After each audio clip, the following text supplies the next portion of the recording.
ठीक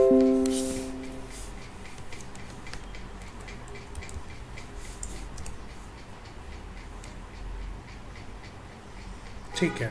सो अभी हम लोग स्टार्ट करते हैं। जो लास्ट टॉपिक हम लोगों ने छोड़ा था वो था अपना फॉर लूप। ठीक है। सो फॉर लूप हमने पढ़ा था, या मैं बोलूँ सीधा कि जो लूप है, लूप का मतलब क्या होता है?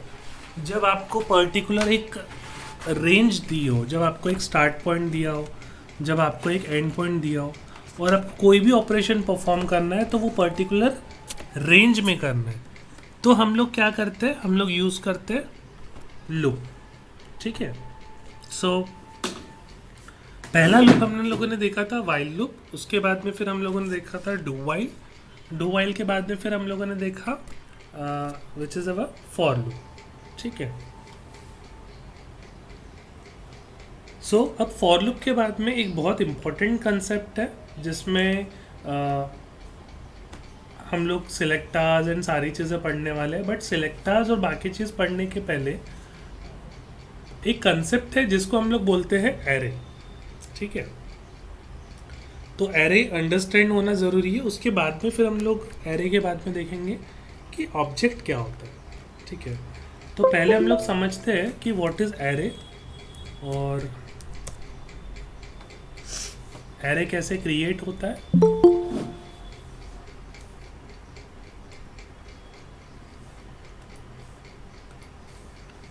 ठीक है। So our today's topic is array. ठीक है। सो एरे की डेफिनेशन क्या होती है? आप लोगों ने सी प्लस प्लस, जावा, अगर ऐसा कुछ टेक्नोलॉजी आप लोगों ने पढ़ा होगा तो एरे की डेफिनेशन होती है array is a collection of similar data type element. ये सी प्लस प्लस और जावा के लिए। तो ऐसा क्यों? क्योंकि हम लोग जब एरे बनाते थे ना तो हम लोग कुछ ऐसे देते थे लाइक दिस। इसमें आपका ये जो इंट है ये क्या बताता था? डेटा टाइप, कि मैं जो डेटा स्टोर करने वाला हूँ एरे के अंदर वो डेटा किस टाइप का होने वाला है? वो होने वाला है इंटीजर टाइप का। ठीक है। और उसके बाद में वेरिएबल का नाम जो एरे का वेरिएबल होता था, और उसके बाद में यहाँ पे हम लोग दिखते थे 5। तो 5 का मतलब था कि हम लोग इसके अंदर ना 5 इंटीजर नंबर को स्टोर कर सकते। ठीक है। 5 इंटीजर नंबर को स्टोर कर सकते। ठीक है। Now we will see. तो हम लोग जावास्क्रिप्ट में क्या करेंगे? अब जावास्क्रिप्ट में एरे की जो डेफिनेशन है ना वो थोड़ी सी चेंज हो जाती है। जावास्क्रिप्ट बोलो या पाइथन बोलो या PHP बोलो, array is a collection of logically inter related elements. ठीक है। लॉजिकली इंटर रिलेटेड, लॉजिकली एक दूसरे से जुड़े हुए। तो यहाँ पे डेटा टाइप वर्ड क्यों नहीं यूज़ हुआ?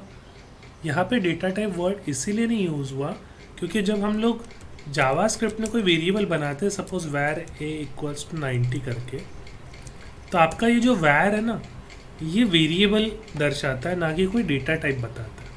ठीक है। हम लोगों ने यहाँ पे कोई भी चीज़ मेंशन नहीं की है कि ये इंटीजर है, फ्लोट है, कैरेक्टर है। ठीक है। तो हम लोगों ने ऐसी कोई भी चीज़ यहाँ पे मेंशन नहीं की है कि इंटीजर है, फ्लोट है, कैरेक्टर है, नथिंग। ठीक है। तो अब ये जो वेरिएबल है, ये मेरा वेरिएबल क्या करता है? जावास्क्रिप्ट क्या है? लूजली टाइप लैंग्वेज है, लूजली। सो लूजली टाइप लैंग्वेज में क्या होता है? अपने को डेटा टाइप मेंशन करने की ज़रूरत नहीं है। जावास्क्रिप्ट खुद से डेटा टाइप ले लेता है, ऑटोमेटिक ले लेता है। ठीक है। अब एरे की ज़रूरत क्या है? कंसीडर मेरे पास में 5 एम्प्लॉयज़ है, EMP 1, और मैं यहाँ पे क्या कर रहा हूँ? सारे एम्प्लॉयज़ का ना एक एज स्टोर कर रहा हूँ। जैसे पहला एम्प्लॉय मेरा 30 साल का है, दूसरा 20 साल का है, फिर ये 32 का है, ये 25 का है, ये 27 है। अब देखो यहाँ पे क्या हो गया? हम लोगों ने कितने वेरिएबल बनाए? हम लोगों ने 5 वेरिएबल बनाए। ठीक है। 5 वेरिएबल में देखो हम लोगों ने एम्प्लॉय को ना जो वेरिएबल के नाम है वो हमने 5 डिफरेंट नेम दिए, EMP1, EMP2, EMP3, 4 एंड 5। ठीक है, अब इससे क्या होगा, अगर मेरे को 5वें एम्प्लॉय का डेटा प्रिंट करना है तो मुझे क्या लिखना पड़ेगा, console.log EMP5। ये हटा देता हूँ मैं।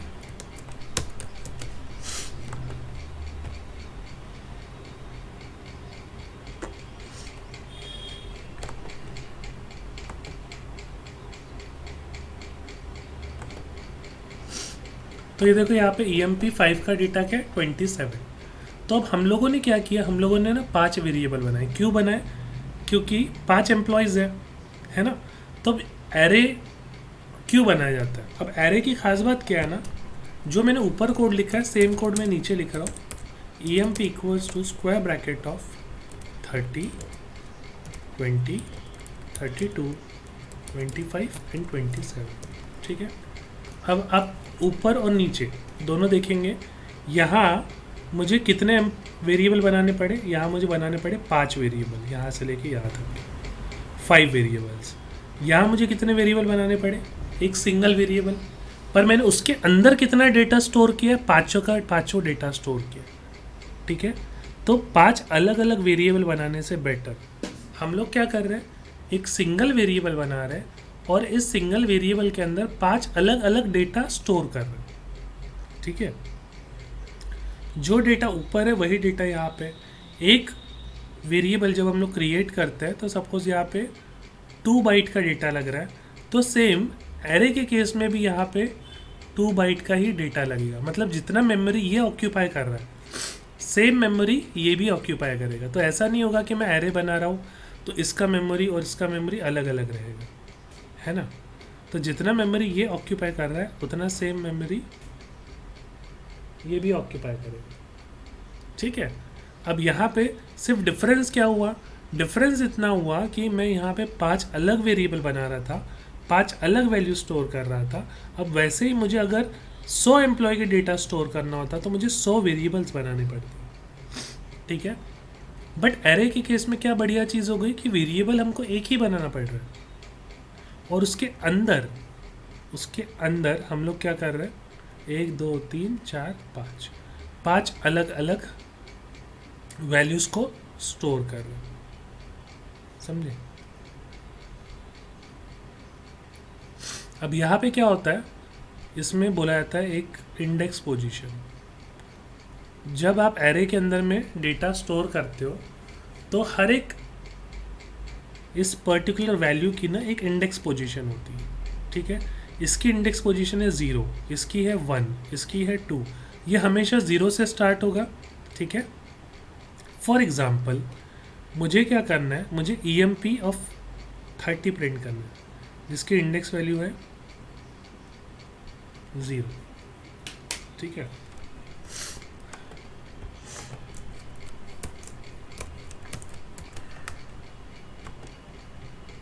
यहाँ पे देखो 30 आ गया। वैसे ही मैं इसके साथ साथ इंडेक्स पोजीशन 3 में क्या है 25। तो आप देखोगे 3 का क्या था 25। तो मुझे एम्प्लॉयज़ का ना आईडी याद रखने की ज़रूरत है। मेरे को पता है अगर मेरा एम्प्लॉय 1 है तो एरे में उसका पोजीशन क्या होगा 0। क्यों, क्योंकि मशीन लैंग्वेज में चीज़ें कहाँ से शुरू होती है, 0 से स्टार्ट होती है। ठीक है, स्टार्टिंग होता है 0 से। हाँ, बट अगर मैं आपको बोलूँ कि आपको काउंट करना है तो जब आप किसी भी चीज़ को काउंट करोगे तो आप हमेशा 1 से काउंट करोगे। तो मैंने पूछा यहाँ पे कितने एलिमेंट है, 1 2 3 4 एंड 5। तो टोटल एरे की लेंथ क्या हो गई,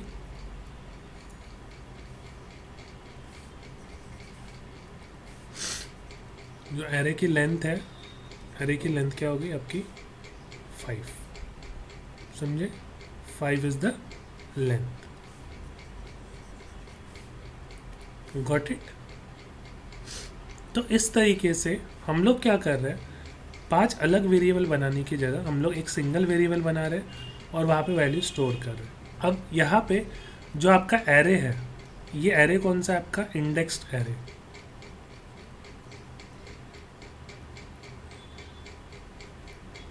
इंडेक्स्ड एरे का मतलब क्या है, जिसके अंदर ये जो इंडेक्स वैल्यू है ना, ये क्या होता है, इंटीजर होता है।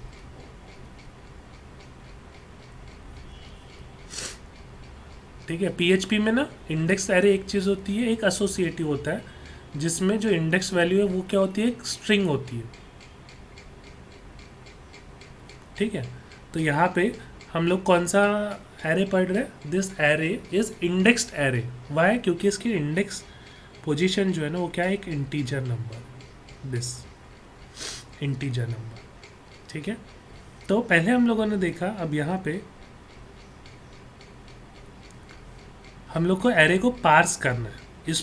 इस पर्टिकुलर प्रोसेस को क्या बोलते हैं, जब आप एरे में से कोई भी एलिमेंट को प्रिंट करते हो तो इसको वर्ड यूज़ किया जाता है पार्स करना, या फिर आप सिंपल भाषा में इसको बोल सकते हो रीड करना। किसी भी चीज़ को आप क्या कर रहे हो, रीड कर रहे हो। ठीक है, तो आपने एरे को पार्स किया, पार्स करके आपने 0 पोजीशन से क्या प्रिंट हुआ, 30, 3 पोजीशन से क्या प्रिंट हुआ, 25। ठीक है, तो इस तरीके से हम लोग एरे को क्रिएट करते हैं। ठीक है, ये आपका सबसे पहला एग्जाम्पल हो गया, सबसे सिंपल एग्जाम्पल। तो हमारे लिए यहाँ पे एरे की डेफिनेशन देखो क्या थी, हमारे लिए एरे की डेफिनेशन थी कि array is a collection of logically inter related element. तो द वर्ड लॉजिकली का मतलब क्या है कि इस एरे में सारी इंफॉर्मेशन किसकी है, एम्प्लॉय की, एक कंपनी के एम्प्लॉय की। समझे, तो ये लॉजिकली क्या हुआ, इंटर रिलेटेड हो गया। क्यों, क्योंकि सारी इंफॉर्मेशन किसकी है, एम्प्लॉय की। समझे,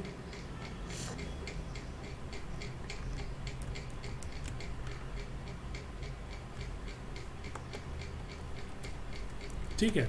तो अभी हम लोगों ने क्या किया, इंडेक्स के पोजीशन के हिसाब से यहाँ पे प्रिंट किया।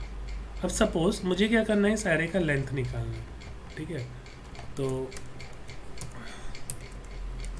console.log emp.length, आप क्या लिखोगे यहाँ पे, डायरेक्ट emp आपके एरे का नाम डॉट लेंथ, यहाँ पे गया, रिफ्रेश करते हैं, सी योर आउटपुट इज 5। मैं यहाँ पे 2 एलिमेंट और ऐड कर देता हूँ, 90, 77, सी योर आउटपुट इज 7। तो अगर देखा जाए तो लेंथ कैलकुलेट करना कहाँ से शुरू हुआ, 1 2 3 4 5 6 7। तो लेंथ कैलकुलेट कहाँ से की, 1 से। ठीक है, तो हम कभी भी जितनी लेंथ है वो पोजीशन आप डालोगे नहीं। जैसे अगर रीड करते टाइम पे आपने यहाँ पे लिख दिया 7, ठीक है, जो कि हमारे पास में एलिमेंट मौजूद ही नहीं है। तो देखो आपको जावास्क्रिप्ट क्या करेगा, खुद से आपको ना एक मैसेज शो कर दे, अनडिफाइंड। अनडिफाइंड क्यों किया, क्योंकि उस पोजीशन पे कोई वैल्यू मौजूद ही नहीं है। बट हाँ, अगर मैं यहाँ पे लिखता हूँ 6, रिफ्रेश करता हूँ, तो देखो 6th पोजीशन पे कौन सी वैल्यू आई, सबसे लास्ट वाली वैल्यू, विच इज 77। ठीक है,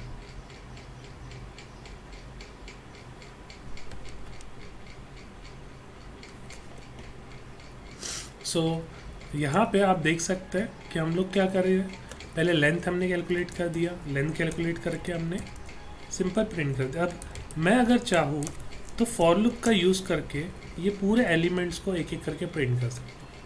मैं ये ऊपर के वेरिएबल निकाल लेता हूँ। यहाँ हमने फॉर लूप दी है, आई की वैल्यू 0 है, आई लेस देन emp.length। ठीक है, तो मैं यहाँ पे emp.length क्यों लिख रहा हूँ, क्योंकि अगर मैं यहाँ पे कोई एलिमेंट ऐड करता हूँ या रिमूव करता हूँ तो ये फंक्शन क्या करेगा, ऑटोमेटिक मेरे लिए लेंथ कैलकुलेट कर लेगा। तो मेरे को हमेशा ना लेंथ अलग से लिखने की ज़रूरत नहीं पड़ेगी।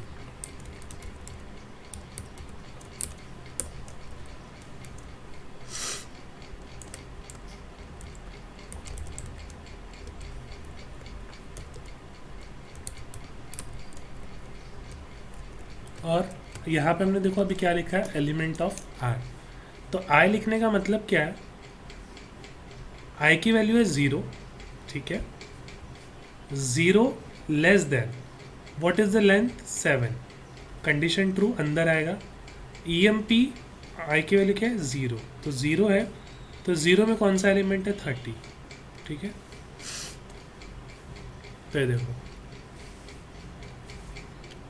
30, 20, 32, 25, 27, 90 एंड 70। अब बाय चांस मैं यहाँ पे कोई एलिमेंट बढ़ा देता हूँ, तो देखो ये एलिमेंट ऑटोमेटिक यहाँ पे आ गया। बट अगर मैं यहाँ पे हार्ड कोड करता ना तो मेरे को फिर से वैल्यू चेंज करना पड़ता, इसीलिए हमने क्या किए लेंथ लिखा है, ठीक है, emp डॉट लेंथ लिखा हुआ।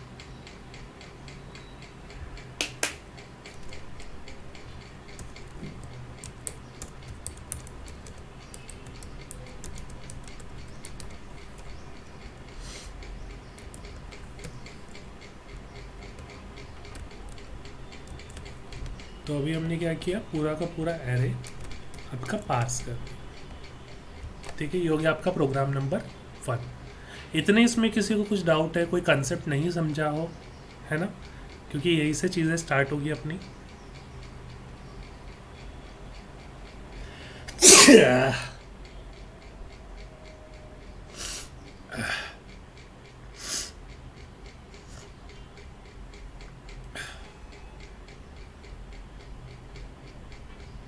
अगर किसी को कुछ भी डाउट है, कोई चीज़ क्लियर नहीं है, तो आप पूछ सकते हो, ठीक है।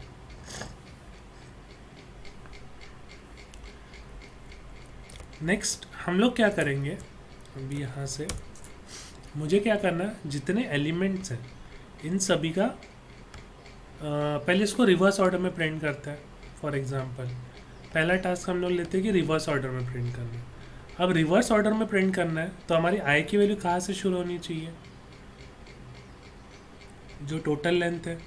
तो हम लोग emp डॉट लेंथ को यहाँ से निकाल के हम यहाँ पे डाल देंगे।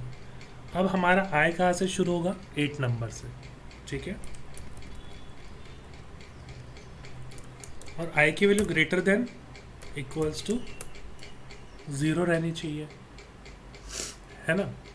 तो यहाँ पे हम लोग गए, बट देखो अभी मैंने क्या चीज़ बोला कि अब यहाँ पे मिस्टेक पता है क्या है, कि हमारा अगर लेंथ जैसे आप कैलकुलेट करोगे 0, 1, 2, 3, 4, 5, 6 और 7, 0 से देखा जाए तो कहाँ तक के एलिमेंट है 7 तक के, बट लेंथ कितनी है हमारी 8, क्योंकि आप 1 से कैलकुलेट करोगे तो लेंथ आपकी 8 आएगी। तो अब अगर मैं आई की वैल्यू 8 से शुरू करूँगा तो क्या 8 नंबर पे कोई एलिमेंट मौजूद है क्या, कोई भी एलिमेंट मौजूद नहीं है। तो आपकी ये जो आई की वैल्यू है ये कहाँ से शुरू होनी चाहिए, 7 से, तभी ये डेटा प्रॉपर प्रिंट होगा। देखो अभी एरर थ्रो करेगा,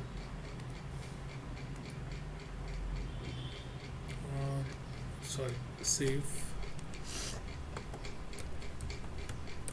डिक्रीमेंट करना है अपने को सी। देखो सबसे पहला एलिमेंट आपका क्या प्रिंट हुआ, अनडिफाइंड। क्यों प्रिंट हुआ, क्योंकि जो आई की वैल्यू है ना वो क्या है 8, है ना। तो रिवर्स प्रिंटिंग के टाइम पे अपने को ध्यान में रखना है कि अगर मैं डायरेक्टली लेंथ देता हूँ, है ना, तो लेंथ हमारी 1 से कैलकुलेट होती है। तो जब मेरे को आई की वैल्यू सेट करने का होगा तो what I will do is, मैं यहाँ पे लिख दूंगा -1, 8 - 1। इससे क्या होगा, इससे जो टोटल लेंथ 8 है तो -1 से क्या हो जाएगा 7 हो जाएगा, है ना। तो अगर आपको लगता है कि नहीं मेरे को यहाँ पे नहीं लिखना है, मेरे को अलग से लिखना है, तो मैं काउंट नाम का वेरिएबल बना के आप इस चीज़ को यहाँ पे लिखने के बजाय आप यहाँ पे भी लिख सकते हो, लाइक दिस, ऐसे। See your output is same.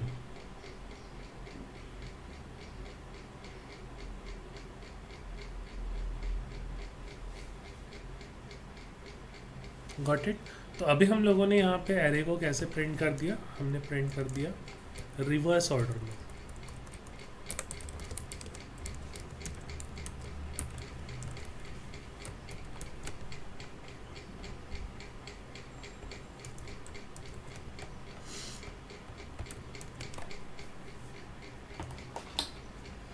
अगर किसी को कुछ भी डाउट होता ना बीच में, आप मेरे को रोक के पूछ सकते हो, ठीक है।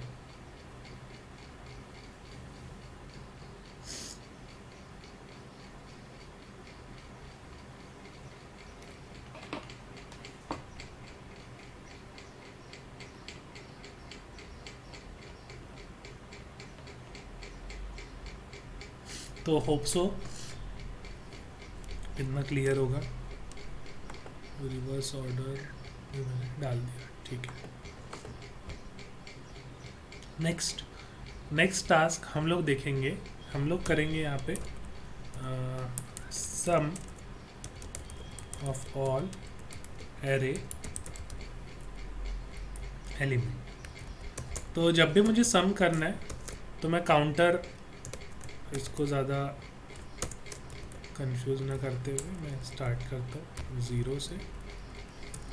आई की वैल्यू लेस देन होनी चाहिए emp डॉट लेंथ और यहाँ पे i प्लस प्लस, ठीक है।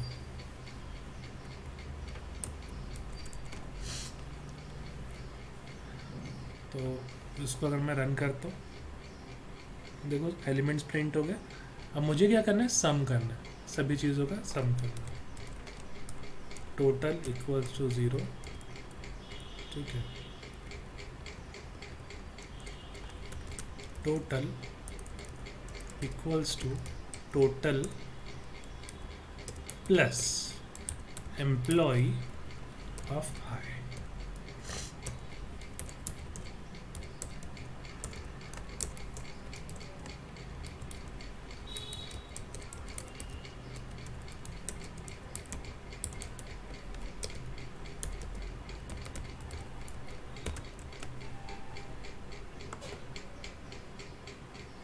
तो देखो यहाँ पे आप देखोगे कि जितने भी ऊपर हम लोगों ने एरे एलिमेंट्स डाले हैं, ठीक है, तो हम लोग क्या कर रहे हैं, उसका टोटल कर रहे हैं, ठीक है। सो ये टोटल कैसे हो रहा है, इनिशियली टोटल की वैल्यू क्या है 0, यहाँ पे आई की वैल्यू क्या रहेगी 0, 0 लेस देन 8, नीचे आएंगे फर्स्ट एलिमेंट प्रिंट होगा 30, टोटल की वैल्यू क्या है 0 plus employ of I, emp of I. तो आई की वैल्यू क्या है 0, तो इस हिसाब से यहाँ पे क्या प्रिंट होगा 30, 0 प्लस 30, टोटल की वैल्यू क्या हो जाएगी 30। फिर से ये चलेगा, आई की वैल्यू इंक्रीमेंट होगी, 0 से हो जाएगी 1, ठीक है। 1 लेस देन 8 कंडीशन ट्रू, ठीक है। अब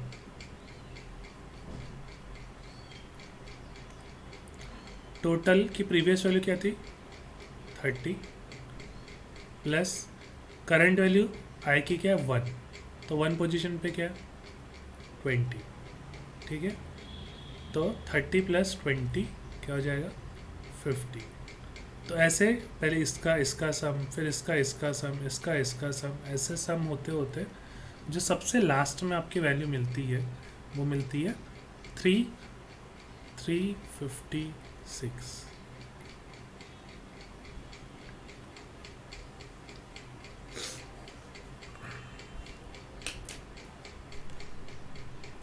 गॉट इट। तो इस तरीके से हम लोग टोटल करते हैं, ये अपने को प्रैक्टिकली भी रिक्वायर्ड होता है चीज़ें कैलकुलेट करने के लिए, है ना।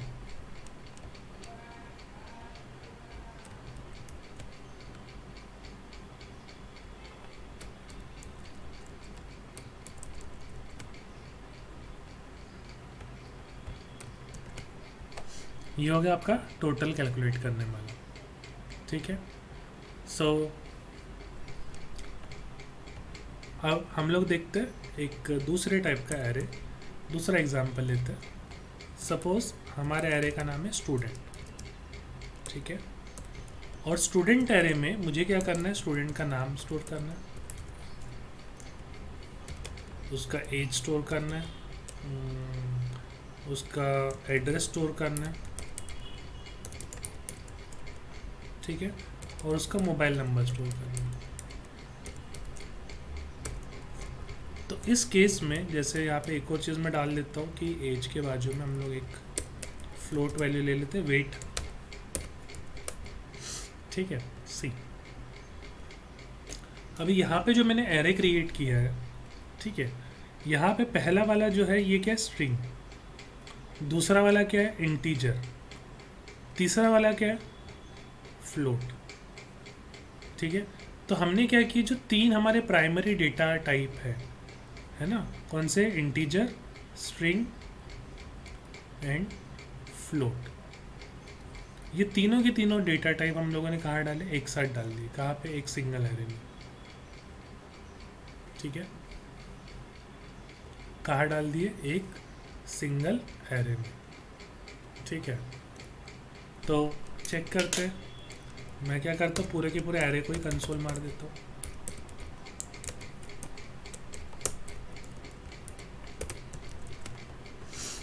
रिफ्रेश करता हूँ, सी।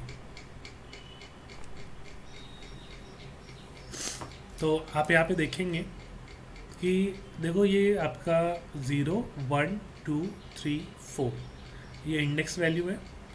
फिर आप देखेंगे कि आपको नीचे ना डायरेक्टली लेंथ भी दिखाई दे रहा है, ये सभी एरे में दिखाई देता है। पहले वाले को भी अगर अपन कंसोल मारते तो ऐसे दिखाई देता है। उसके बाद में देखो यहाँ पे डेटा टाइप क्या है, तो ये एरे है। ये प्रोटोटाइप मैं आगे समझाऊंगा, प्रोटोटाइप क्या होता है। कुछ डिफ़ॉल्ट फंक्शंस होते हैं जावास्क्रिप्ट के जो हम लोग यूज़ भी कर रहे हैं, ठीक है।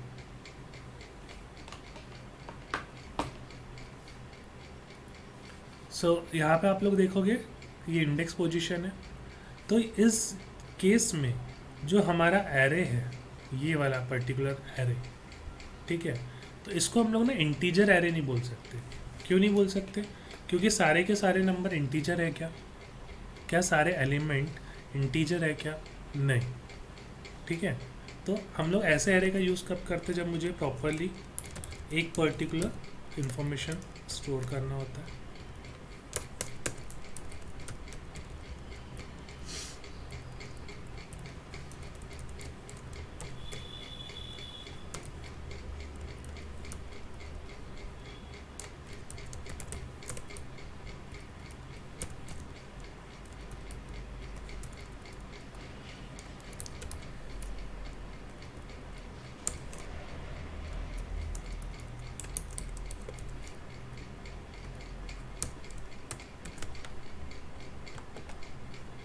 सी मोबाइल, ओ सॉरी मिस्टेक कर दिया मैंने, 2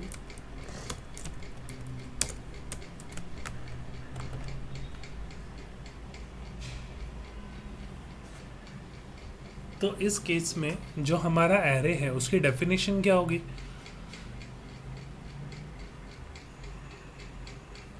यहाँ पे हम लोग बोलेंगे array is a collection of element which are logically inter related, है ना, लॉजिकली इंटर रिलेटेड।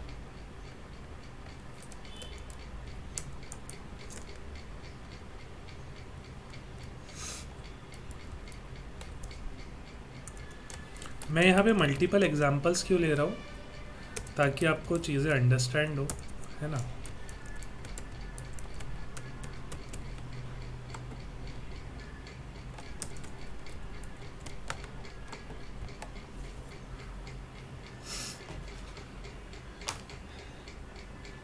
क्या इतना क्लियर है? किसी को कुछ डाउट है इतने इसमें?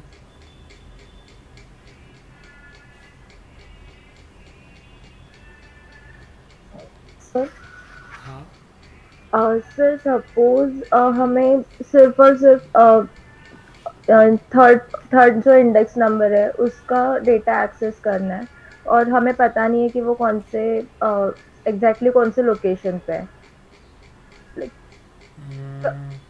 हम्म, तो उसको कैसे एक्सेस करेंगे? देखो अभी आपने क्या बोला कि थर्ड नंबर का एक्सेस करना। नहीं सर, जब अननोन रहेगा वो, अभी हमें पता है कि वो थर्ड नंबर पे है, बट कभी कभी एरेज बहुत बड़े होते हैं, तो फिर उसको एक्सेस कैसे करेंगे कि पर्टिकुलर उसी वैल्यू को कैसे एक्सेस करेंगे वैसे? देखो अब जब भी हमारा एरे हम लोग क्रिएट करेंगे और मेरे को अगर थर्ड नंबर का पोजीशन एक्सेस करना है, ठीक है, वो एलिमेंट कोई भी हो सकता है, तो मेरे पास में दो ऑप्शन है। जैसा मैंने आपको बोला कि एरे हमेशा कहाँ से शुरू होगा, ज़ीरो से, ठीक है। जैसे फॉर एग्जांपल इसको मैं यहाँ सेव कर लेता हूँ।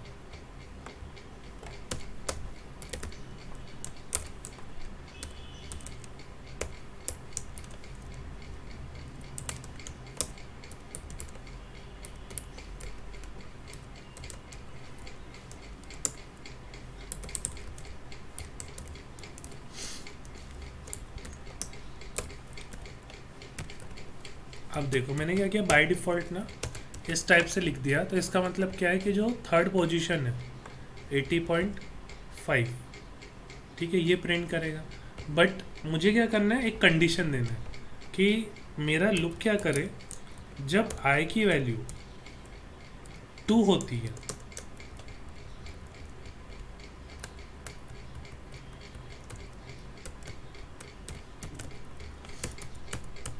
सिर्फ तभी एक्सेस करे। तो देखो यहाँ पे 80.5 जो प्रिंट हो रहा है, तो यहाँ पे आप कंडीशन दे सकते हो, ठीक है, कि मेरे को सिर्फ एक ही एलिमेंट प्रिंट करना है, और वो भी कौन सा एलिमेंट होना चाहिए, जो थर्ड नंबर पे हो, क्योंकि आपके पास में कोई ना कोई एक पैरामीटर तो रहेगा, यस सर। है ना, हम्म। क्योंकि आपने बोला थर्ड, है ना, यस सर। तो हम लोग को कुछ तो एक कंडीशन वहाँ पे पुट करना ही पड़ेगा। ओके सर, तो लाइक रियल एग्जांपल्स में हमारे पास कोई ना कोई एक वैल्यू रहती है यस, क्या हाँ, कुछ एक्सेस करने के रियल लिए? एग्जाम्पल में हमारे पास में कोई ना कोई एक वैल्यू मौजूद रहेगी। Okay sir.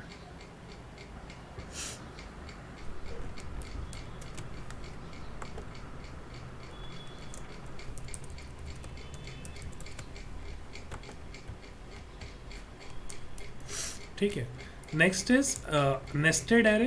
अब नेस्टेड एरे मतलब क्या होता है, नेस्टेड एरे का मतलब होता है एरे के अंदर एरे। जैसे फॉर एग्जांपल मैं एक एरे क्रिएट करता हूँ कार का। सो मेरे पास में एक कार है विच इज़ सफारी, यहाँ पे BMW है और यहाँ पे ऑडी है।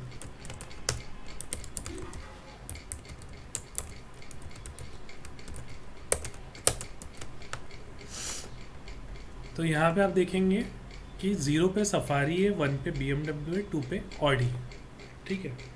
ये मेरा है one dimensional array. One dimensional का मतलब क्या होता है, जब एक जो इंडेक्स पोजीशन है, इस एक इंडेक्स पोजीशन पे सिर्फ एक एलिमेंट होता है, उसको हम लोग बोलते हैं वन डायमेंशनल। टू डायमेंशनल का मतलब क्या है, जब हर जगह पे दो दो एलिमेंट होंगे, ठीक है। तो मैं अभी के लिए जो सफारी है इसकी जगह पे ना मैं चाहता हूँ मैं यहाँ पे 2 कार डालूँ, ठीक है। सपोज मैं यहाँ पे डाल देता हूँ नैनो। बट जब मैं नैनो ऐड करता हूँ ना, तो देखो इसने क्या किया, 1 पोजीशन ले लिया। मुझे इसे क्या करना था, 0 पे ही डालना था। तो 0 पे डालना है तो हम लोग क्या करेंगे, इस जगह पे we will put 1 square bracket ऐसे।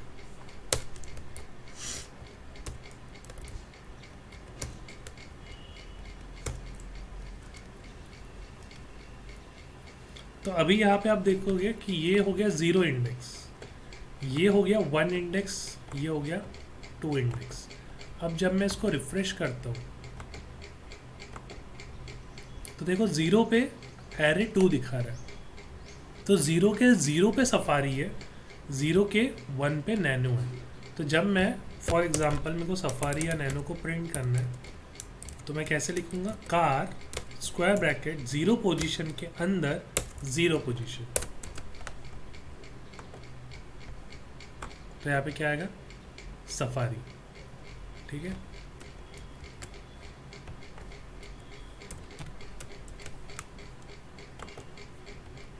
तो 0 के 1 पोजीशन पे क्या है, नैन, ठीक है। तो ये जो आपका डायग्राम है ये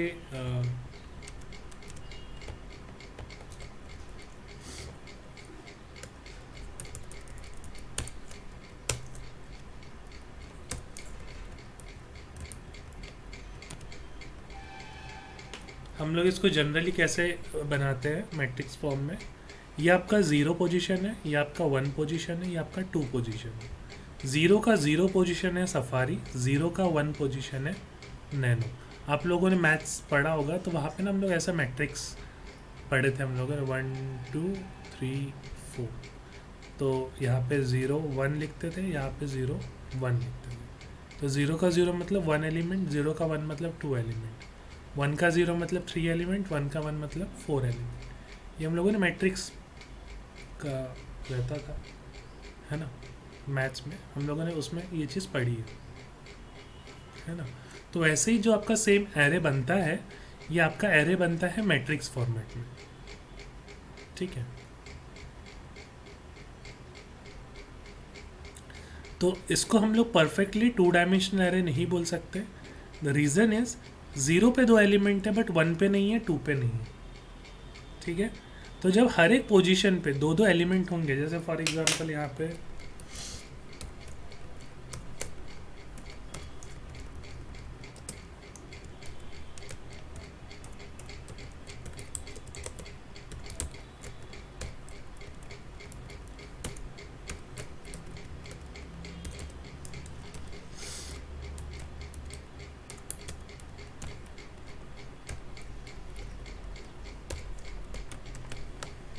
तो अब आपका ये एरे बन गया 2 डायमेंशनल एरे। इसको हम लोग क्या बोलेंगे, परफेक्टली 2 डायमेंशनल। क्यों? क्योंकि अब इसके हर एक पोजीशन पे 0 1 2 0 1, ठीक है। तो यहाँ पे हर जगह पे कितने एलिमेंट्स हैं, 2 एलिमेंट्स हैं, समझे बैच।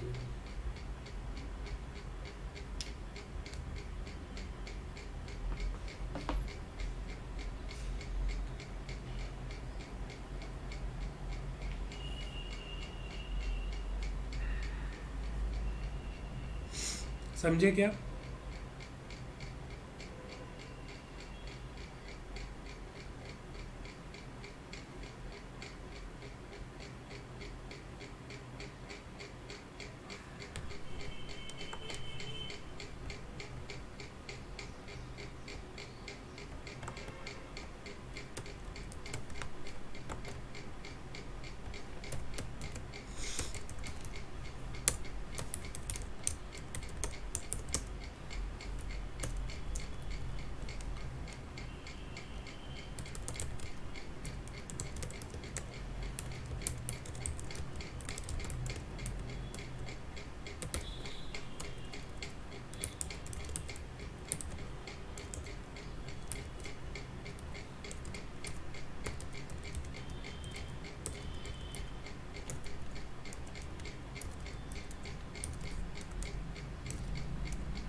हेलो, बैच ले रहा हूँ।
सी अभी यहाँ पे अपने को क्या करना है, जैसे आपका पहला टास्क क्या है, even number and odd number, इसमें से इवन नंबर ऑड नंबर, ठीक है, ये हमको फाइंड आउट करके प्रिंट करना है। दूसरा क्या है, असेंडिंग ऑर्डर।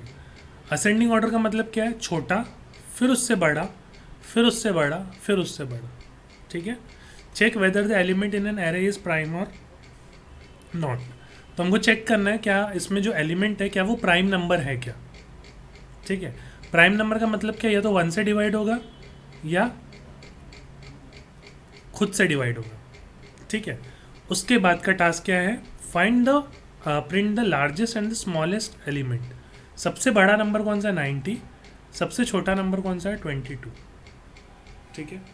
तो आपको ये प्रिंट करना है, मतलब डायरेक्टली आपको पोजीशन नहीं लिख देना है, 0 और जो भी लास्ट है इसको मैं और चेंज कर देता हूँ, तो इसको 167 कर देता हूँ, इसको 9 कर देता हूँ। तो हमको क्या करना है, हमको पता करना है कि लार्जेस्ट नंबर कौन सा है और स्मॉलेस्ट कौन सा है, और वो आपको प्रिंट करना है।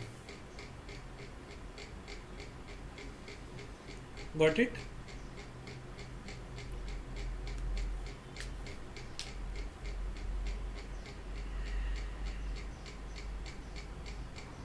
सर हाँ बोलिए। सर इसमें सिर्फ कंडीशंस ही लगेगी कि कोई मेथड्स है जैसे कि मैथ फंक्शंस थे और नहीं, वो प्रिंटिंग। आपके ऊपर डिपेंड है, आप कौन सा यूज़ करते हो, है ना। अच्छा, तो ओके सब सर। अपना अपना अपना अलग अलग लॉजिक अप्लाई कर सकते हैं, नो इशू, हाँ ठीक हाँ। है। आप फंक्शंस यूज़ करना चाहते हो, कोई मेथड यूज़ करना चाहते हो, तो आप वो भी यूज़ कर सकते हो, ठीक है। Okay sir. हाँ सर। ठीक है। सो ये आपका टॉपिक है एरे का। अब एरे के टॉपिक के बाद में एक और अपना टॉपिक रहता है विच इज़ ऑब्जेक्ट, ठीक है। फिर हम लोग दोनों को कंबाइन करके पढ़ेंगे, जिसमें हमारा नेक्स्ट टॉपिक होगा जावास्क्रिप्ट सिलेक्टर्स, कि जावास्क्रिप्ट का यूज़ करके हम लोग किस तरीके से एलिमेंट सिलेक्ट करते हैं एचटीएमएल के पेज में से, ठीक है।